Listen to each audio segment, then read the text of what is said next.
সবাইকে। এখন আমরা দেখছি বৃত্ত রিভিশনের থার্ড ক্লাস অ্যান্ড ইনশাল্লাহ ট্রাই করব আজকের ক্লাসে সব শেষ করে দিতে। ফার্স্টে আমরা যে টপিকটা দেখতে পাচ্ছি সেটা হলো পজিশন অফ সার্কেল, অর্থাৎ একটা সার্কেলের সাপেক্ষে আরেকটা সার্কেল কতটুকু দূরত্বে আছে সেটা আমরা বোঝার ট্রাই করব। তো দেখো, আমি এখানে একটা সার্কেল ড্র করেছি, এখানে একটা সার্কেল ড্র করেছি। এটার একটা কেন্দ্র আছে, এটার একটা কেন্দ্র আছে।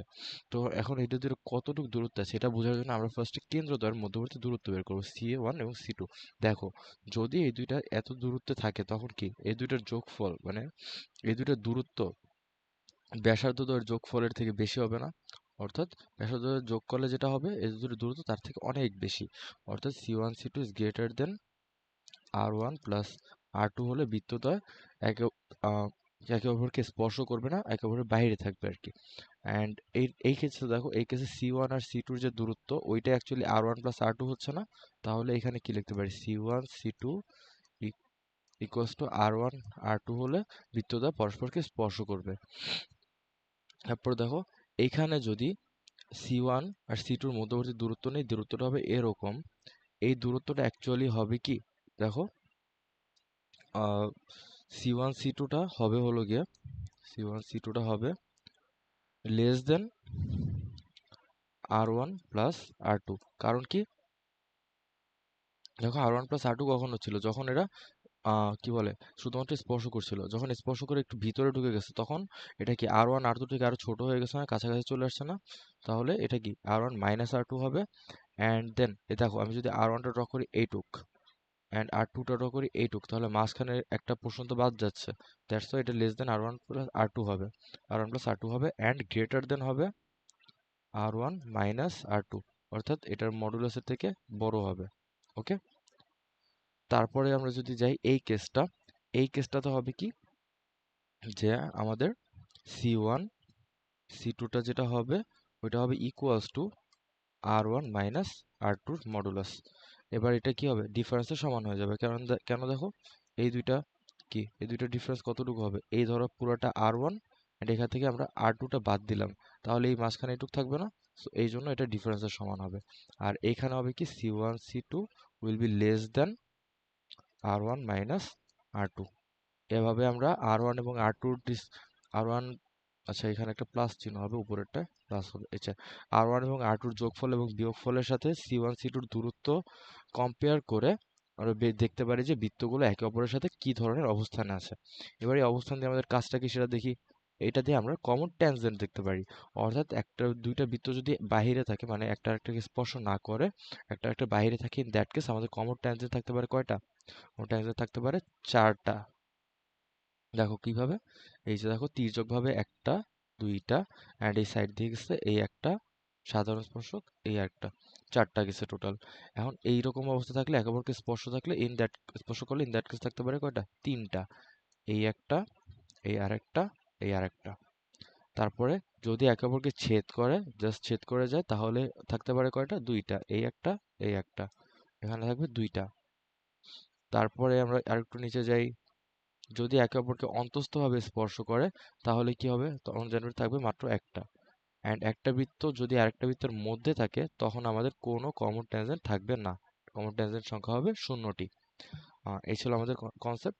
আমাদের দুইটা বৃত্ত দিয়ে বলতে পারে যে এদের কমন ট্যানজেন্ট কয়টা। ইন দ্যাট কেস আমরা প্রথমে এই শর্ত অ্যাপ্লাই করে এটা একে অপরের সাথে কি অবস্থা আছে সেটা বের করব, দেন আমরা এই এই কেসগুলো কনসিডার করে লিখবো যে কয়টা ট্যানজেন্ট আছে। এরপর আমাদের পয়েন্ট অফ কন্ট্যাক্ট তখনই থাকবে যখন একে অপরকে স্পর্শ করবে। এটা অন্তস্থভাবে স্পর্শ করেছে, ইন্টারনাল, না সরি, এটা বহিস্থভাবে স্পর্শ করেছে, এটা বহিস্থ স্পর্শ করেছে, অ্যান্ড এটা করেছে অন্তস্থভাবে স্পর্শ, মানে বৃত্তটা এর ভিতরে আছে। তো এইটা যখন আমরা নির্ণয় করতে যাব, ধরি এই পয়েন্টটাকে আমরা পি ধরলাম, তাহলে আমাদের C1P divided by C2P will be equals to R1 by R2। অর্থাৎ এইটা C1 C2 K R1 is to R2 অনুপাতে অন্ত বিভক্ত করে। আমরা সরলরেখা চ্যাপ্টার থেকে অন্তবিভক্তির সূত্র দিয়ে এখানে পি এর কি বলে স্থানাঙ্কটা নির্ণয় করতে পারি। আমি যদি জাস্ট একটু দেখাই দিই, যদি R1 এবং R2 হয়, যদি C1 এর জন্য আমরা স্থানাঙ্ক ধরি x1, y1, C2 এর জন্য যদি ধরি x2, y2, তাহলে আমাদের P হবে Pxy হবে হলো গিয়ে b equals to x1 r2 plus x2 r1 divided by r1 plus r2 comma y1 r2 plus y2 r1 divided by r1 plus r2। এই সূত্র দিয়ে আমরা কাজ করলে আমরা p এর স্থানাঙ্ক যেটা সেটা পেয়ে যাব। এরপরে যদি দেখি যে অন্তঃস্থ স্পর্শ করলে কি হচ্ছে, এবার দেখো এই r1 পাচ্ছি, আবার এখান থেকে r2 পাচ্ছি। এখানে কি হচ্ছে, বহিঃস্থভাবে স্পর্শ করতেছে না, বহিঃস্থভাবে স্পর্শ করতেছে। আর কি অনুপাতে, কি বলে, r1:r2 অনুপাতে বহিঃস্থ স্পর্শ করতেছে আমাদের এই p বিন্দুটা। ওকে, তাহলে এখানে p এর ক্ষেত্রে কি হবে, আমাদের যে এখানে কি সরি বহিঃস্থ স্পর্শ না আর কি, বহিঃস্থ ভাবে বিভক্ত করতেছে, বহিঃস্থ বহির্বিভক্ত বলা হয়, বহির্বিভক্তি r1:r2 অনুপাতে। ওকে, তাহলে সূত্রটা কি হবে, জাস্ট এই প্লাসগুলোর জায়গায় মাইনাস চলে আসবে। এই যে আমরা প্লাসগুলো ইউজ করেছিলাম বহির্বিভক্তির ক্ষেত্রে, জাস্ট এই প্লাসগুলোর জায়গায় আমরা মাইনাস লিখে দেব, তাহলেই আমাদের কাজ হয়ে যাবে।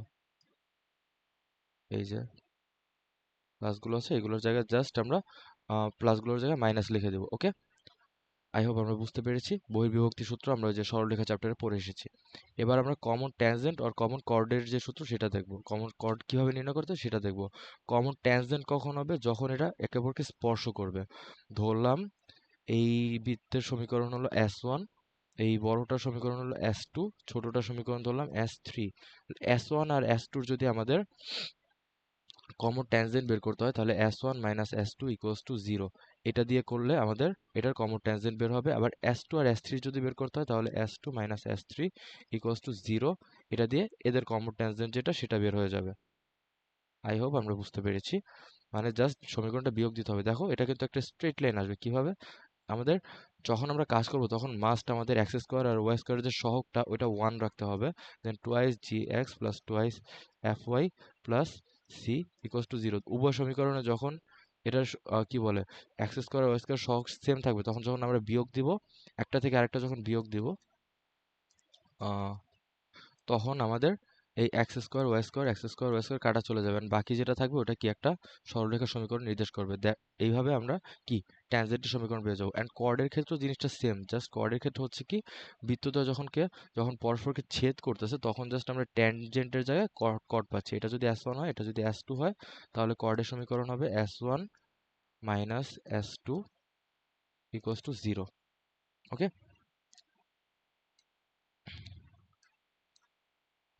এভাবে আমরা করে ফেলতে পারি। তারপর আমরা দেখব distance from a point.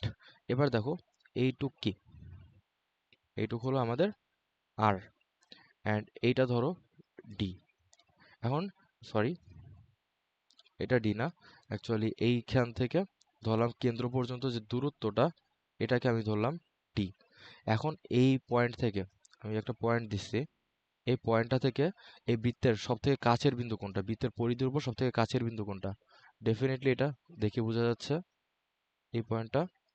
And সব থেকে দূরের বিন্দু হলো এই পয়েন্টটা।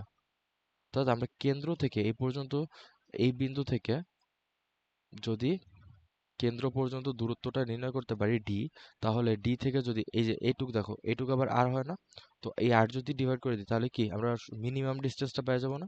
মিনিমাম ডিস্টেন্সটা হবে হলো গিয়ে ডি মাইনাস আর। আর ম্যাক্সিমাম ডিস্টেন্সটা কি হবে, ম্যাক্সিমাম ডিস্টেন্সটা হবে হলো গিয়ে এই ডি এর সাথে আরো যদি আমরা আরটা সরি আরও যদি আমরা এই আরটা অ্যাড করে দিই, ডি এর সাথে যদি এই আরটা অ্যাড করে দিই, ইন দ্যাট কেস এটা কি হবে আমাদের ডি প্লাস আর, আমরা ম্যাক্সিমাম ডিস্টেন্স পেয়ে যাব। এটা তো ছিল আমাদের বহিস্থ একটা বিন্দু। যদি বিন্দুটা ভিতরে কোনো একটা জায়গায় থাকে, ওকে, যদি এরকম কোনো একটা জায়গায় থাকে তখন কি হবে, ধরলাম এইটুক হলো আমাদের ডি, তাহলে এটুক যদি ডি হয়, তাহলে দেখো আমাদের এটা থেকে নিকটতম বিন্দু কোনটা হয়। আমি একটা অন্য কালার নিই, ধরলাম গ্রিন কালারটা নেই। তো আমাদের নিকটতম এটা থেকে সব বৃত্তের পরিধির সব থেকে কাছের বিন্দু কোনটা? ডেফিনেটলি এই বিন্দুটা আমরা দেখতে পাচ্ছি, এবং সব থেকে দূরের বিন্দু হলো এইটা। এবার দেখো এখানে আমাদের ব্যাসার্ধ হলো আর, এটুক আর, আবার এইটুকু হলো আর। ওকে, তো আমরা যখন দূরতম বিন্দু বের করতে যাব তখন কি হবে? Maximum distance will be equals to d plus r. And যখন মিনিমাম ডিস্টেন্স নির্ণয় করতে যাব তখন কি? আর থেকে যদি ডি মাইনাস করে দিই তাহলে এইটুক থাকবে না, টোটালটা আর এটুক ডি, তাহলে আমরা এইটুক ডিস্টেন্স পেয়ে যাব। তাহলে minimum distance r minus d. Okay, I hope আমরা বুঝতে পেরেছি। অ্যান্ড এভাবে আমাদের বৃত্তের চ্যাপ্টারের যে কনসেপচুয়াল রিভিশনটা সেটা আমরা শেষ হলো। নেক্সট আমরা অন্য কোনো একটা চ্যাপ্টার নিয়ে আলোচনা করবো ইনশাল্লাহ। আর এই চ্যাপ্টারে যদি কোনো ডাউট থাকে বা আরও কোনো কনসেপ্ট যদি দেখানোর প্রয়োজন বোধ করো, ইন দ্যাট কেস আমার সাথে কন্ট্যাক্ট করতে পারো। আল্লাহ হাফিজ।